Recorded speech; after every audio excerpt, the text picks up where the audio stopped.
इसलिए एक बार एएनपी पर आप भरोसा करें, और एएनपी के राष्ट्रीय अध्यक्ष का एकदम ओपन चैलेंज है कि हम स्टैम्प पेपर पर लिखकर मतदाताओं को देंगे कि हमारे कोई भी राजनेता ये दिए हुए वचनों से अगर विमुक्त होते हैं, दाएं बाएं भागते हैं, तो उनकी सभी चल और अचल संपत्ति को जनता के हवाले कर दिया जाए। राजनीति में आप हिंदू को अलग, मुस्लिम को अलग, सिख को अलग, ईसाई को अलग, बौद्धिस्ट को अलग, दलित को अलग, एससी को अलग, ये अलग अलग अलग अलग करते करते देश को अलग करना चाह रहे हैं क्या? मैं सबको लेकर मानवीय मूल्यों पर, मानवता के नाम पर, समता सम्मान के नाम पर, अधिकार के नाम पर हम सबको एक जगह लाना चाहते हैं, और जो एक होने से कटे उसको एक्सपोज करना चाहते हैं। तो ये मूल उद्देश्य हमारा है। हम मुस्लिम सम्मेलन अलग, हिंदू सम्मेलन अलग, सिख सम्मेलन अलग, उनको अलग पट्टी पढ़ा रहे हैं टोपी पहनकर, हिंदू सम्मेलन में तिलक लगाकर, सिख सम्मेलन में वो बांधकर, ये हम नहीं करेंगे।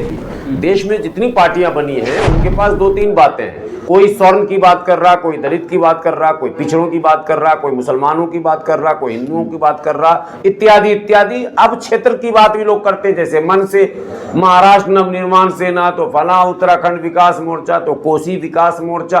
तो क्षेत्र, धर्म, जात, भाषा के नाम पर जो पार्टियां बन रही हैं, कहीं ना कहीं जो वास्तविकता है समाज की, उससे वो किनारे हो जा रही है। सर, आज पटना में जो है आप प्रेस कॉन्फ्रेंस किए हैं, क्या उद्देश्य है आपके प्रेस कॉन्फ्रेंस करने का?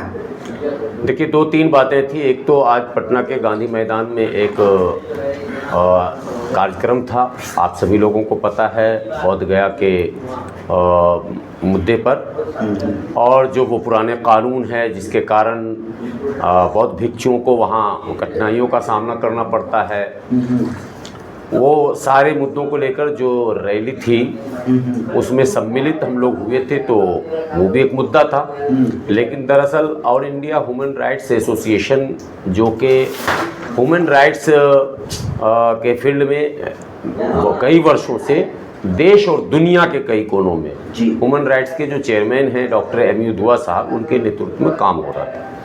तो अब तक जो है वो सोशल वर्क हो रहा था, सामाजिक कार्यों में हम लोग रुचि लेते थे, लेकिन हम लोगों को यह महसूस हुआ इस फील्ड में काम करते करते कि सामाजिक कार्यकर्ता चाहे पूरा जीवन समर्पित कर दे, इस देश के वास्तविक परिस्थितियों को अगर आप बदलना चाहते हैं, यदि आप चाहते हैं परिवर्तन, तो परिवर्तन के लिए केवल सामाजिक आंदोलन जो है वो पर्याप्त नहीं है, इसके लिए राजनीतिक आंदोलन भी जरूरी है। So all India human rights association ने अपने एक पॉलिटिकल पार्टी रजिस्टर्ड कराया, जिसका नाम ही रखा है अहिरा नेशनल पार्टी। अहिरा मीन्स AIH, पूरा ऑल इंडिया ह्यूमन राइट्स का जो फुल फॉर्म है वो है अहिरा। तो अहिरा नेशनल पार्टी के नाम से पार्टी रजिस्टर्ड हुआ, जिसको शॉर्ट में हम लोग ANP कहते हैं। तो ANP बनाने का उद्देश्य है, ये मानवीय मूल्यों पर ये पार्टी चलेंगी। देश में जितनी पार्टियां बनी हैं उनके पास दो तीन बातें हैं, कोई स्वर्ण की बात कर रहा, कोई दलित की बात कर रहा, कोई पिछड़ों की बात कर रहा, कोई मुसलमानों की बात कर रहा, कोई हिंदुओं की बात कर रहा, इत्यादि इत्यादि। अब क्षेत्र की बात भी लोग करते हैं, जैसे मन से महाराष्ट्र नवनिर्माण सेना, तो फला उत्तराखंड विकास मोर्चा, तो कोसी विकास मोर्चा। तो क्षेत्र, धर्म, जात, भाषा के नाम पर जो पार्टियां बन रही हैं, कहीं ना कहीं जो वास्तविकता है समाज की, उससे वो किनारे हो जा रही है। इस देश में जो जिस क्रांतिकारी परिवर्तन की आवश्यकता है असल, उसके लिए जरूरत है कि मानवीय मूल्यों पर हम समता, समानता, सम्मान, बराबरी, अधिकार की बात करते हैं। ये ह्यूमन राइट से रिलेटेड चीजें। तो हम चाहते हैं कि ये पार्टी मानवीय मूल्यों पर काम करे। उसी पार्टी को आज बिहार में उसका परिचय कराया गया है, उसके कार्यालय वगैरह 2-3 खोले गए हैं अलग अलग शहरों में, और कल भी 2-3 उद्घाटन होंगे गया, नवादा वगैरह में, और पटना में भी विधि विधान के साथ कार्यालय का उद्घाटन होगा। उसकी कार्यकारिणी की बैठक थी, राष्ट्रीय अध्यक्ष डॉक्टर एम.यू. दुआ साहब आए हुए हैं, उनके नेतृत्व में, उनके मार्गदर्शन में ये सारी टीम जो है वो तैयार हो रही है। अब आप सवाल अगला करेंगे, इसका जवाब मैं पहले ही दे रहा हूँ कि भाई पार्टियां तो बहुत सारी आ रही हैं। वही तो सर, जिस पार्टी का आप दावा, अपने सिद्धांतों की बात कर रहा हूँ, तमाम सिद्धांतों का दावा तो हर एक पार्टी कर रही है, तो फिर आपकी पार्टी कैसे अलग है? बिल्कुल, मुझे पता है कि ये सवाल आना है, इसका सामना करना ही पड़ेगा। जी सर। कई आंदोलन से उपजी हुई पार्टियां, जैसे जेपी आंदोलन से उपजी हुई पार्टियां थी, सामाजिक न्याय की बात की, लेकिन वो स्वयं उस मार्ग से भटक गई। सारे भारत के लोग कह भी रहे हैं, जो लोग उस दल को जिन्होंने वोट और सपोर्ट किया वो भी निराश हैं कि सामाजिक न्याय का नारा देने वाली पार्टी भी कहीं ना कहीं अपने उन सिद्धांतों से समझौता करती हुई दिख रही। जिन्होंने कहा बहुजन सुखाय, बहुजन हिताय या तिलक तराजू इत्यादि इत्यादि, वो भी कहीं ना कहीं माने उस व्यवस्था के शिकार हो गए जिसका विरोध किया जा रहा था। एक आंदोलन यहाँ भारत में हुआ था, अन्ना आंदोलन, आपने सुना ही है। उससे भी एक पार्टी निकल के आई और उसने कहा कि हम भ्रष्टाचार मुक्त और फला मुक्त और सब मुक्त कर देंगे। लेकिन आज भारत के लोग देख रहे हैं कि उस पार्टी के सभी बड़े बड़े नेता उसी भ्रष्टाचार के आरोप में जेल में जा रहे हैं, यहाँ तक के मुखिया भी जेल में जा रहे हैं। तो निराशा है, हताशा है, उदासी है, मायूसी है, अविश्वास है। मुझे पता है जब पॉलिटिकल बात होती है, जब राजनीति की बात होती है, तो आम जन विश्वास कतई इसलिए नहीं करते हैं कि वो जिन कसौटियों पर उन्होंने कसने की कोशिश की कोई खड़ा नहीं उतरा। लेकिन मैं पूर्ण रूप से विश्वास दिलाना चाहूंगा बिहार की जनता को कि हमने लिखकर, पढ़कर, समझकर एक प्लान बनाया है। All India human rights association के राष्ट्रीय अध्यक्ष, एएनपी के फाउंडर और राष्ट्रीय अध्यक्ष डॉक्टर एबी दुआ साहब ने बिहार के संपूर्ण विकास का पूरा नक्शा जमीन पर उतार लिया है। बस उसके इम्प्लीमेंटेशन की जरूरत है। हम बिहार की जनता से ये विनती करते हैं कि देखिए, दो बातें हैं, भरोसे में ही धोखा होता है, लेकिन भरोसा किए बगैर कभी काम भी नहीं चलता है। भरोसा करना भी मजबूरी है और भरोसे में ही धोखा होता। यदि भरोसा नहीं करेंगे तो धोखा नहीं खाएंगे, लेकिन भरोसा नहीं करेंगे तो परिवर्तन भी नहीं होगा, भरोसा नहीं करेंगे तो काम भी नहीं होगा। तो इसलिए एक बार एएनपी पर आप भरोसा करें। और एएनपी के राष्ट्रीय अध्यक्ष का एकदम ओपन चैलेंज है कि हम स्टैम्प पेपर पर लिखकर मतदाताओं को देंगे कि हमारे कोई भी राजनेता ये दिए हुए वचनों से अगर विमुक्त होते हैं, दाएं बाएं भागते हैं, तो उनकी सभी चल और अचल संपत्ति को जनता के हवाले कर दिया जाए। मैनिफेस्टो के तो हर एक पार्टी बात करती है सर, हाँ, लिखवाती भी है, फिर उसके बाद नहीं, कोई नहीं लिखवाती। अब तक धरती पर वो पार्टी आई थी बाम से, वो जो कौन मुक्ति, बहुजन मुक्ति पार्टी, वो स्टैम्प पेपर लेके गई थी, जनता ने नहीं स्वीकार किया। हमें अफसोस है, मैं उस पार्टी का विरोधी नहीं हूं। मैं चाहता हूं कि वैसी पार्टियां जो कह रही कि भाई मैं लिख के दे रहा हूं, स्टैम्प पेपर रेवेन्यू भारत का एक, भाई आप बड़े बड़े एग्रीमेंट्स करते हैं, व्यापार करते हैं, उसी पेपर पर करते हैं, वो वैलिड पेपर है लीगली, और वह हम उस लीगल जो संवैधानिक रूप से मान्यता प्राप्त कागज है उस पर लिखकर कांग्रेस दे सकती है क्या?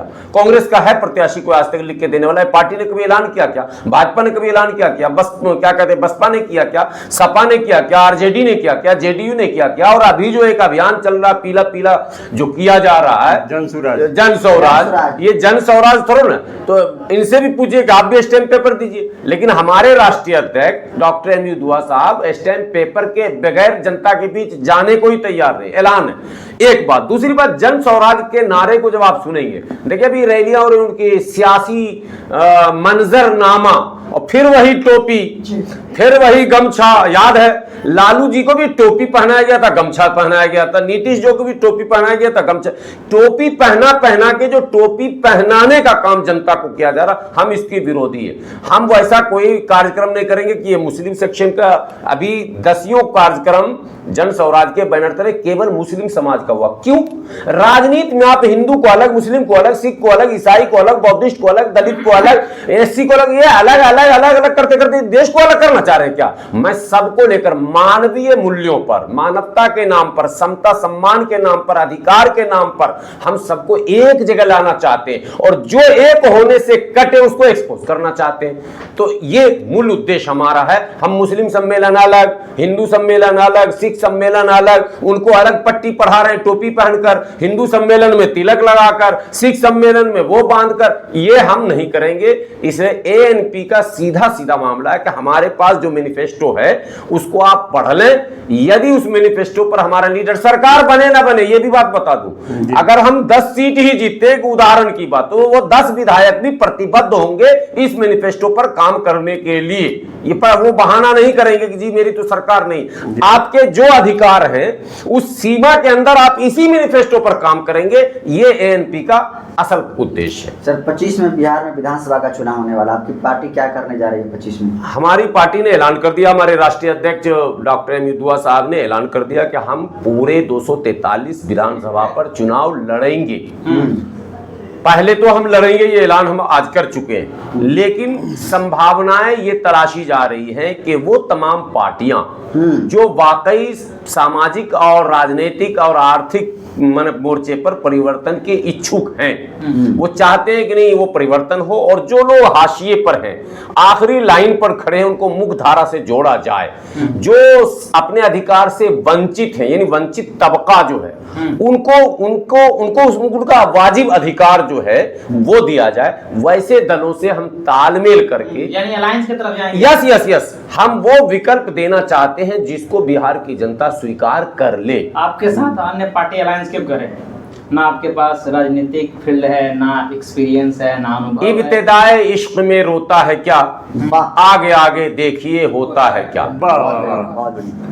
ठीक है, इसलिए घबराने की कोई जरूरत नहीं है। पार्टियां आएंगी, बात हम लोग की चल रही है। तमाम वो आंदोलन से जुड़े लोग जो जिनका एक लंबा चौड़ा इतिहास रहा है सामाजिक आंदोलन का, वो सब संपर्क में हैं और सब इन सबों से उदास हैं, और आम मतदाता भी उदास हैं। इनकी उदासी को दूर करने, इनके चेहरे पर मुस्कान लाने, इनको हंसता हुआ बिहार,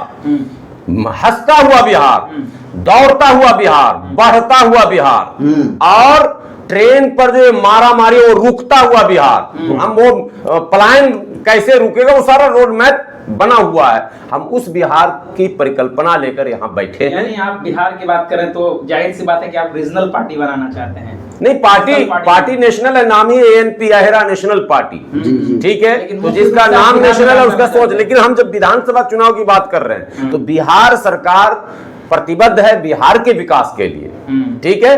और जो केंद्र सरकार है वो संपूर्ण भारत के लिए। आज तो केंद्र की सरकार भी जो है वो राज्यों के साथ भेदभाव कर रही है, और बिहार की सरकार क्षेत्रों के साथ भेदभाव कर रही है। नारे चल चुके हैं अभी, मिथिलांचल के मुद्दे पर अभी वाद विवाद हुआ, तब पक्ष विपक्ष में आपने सुना ही होगा।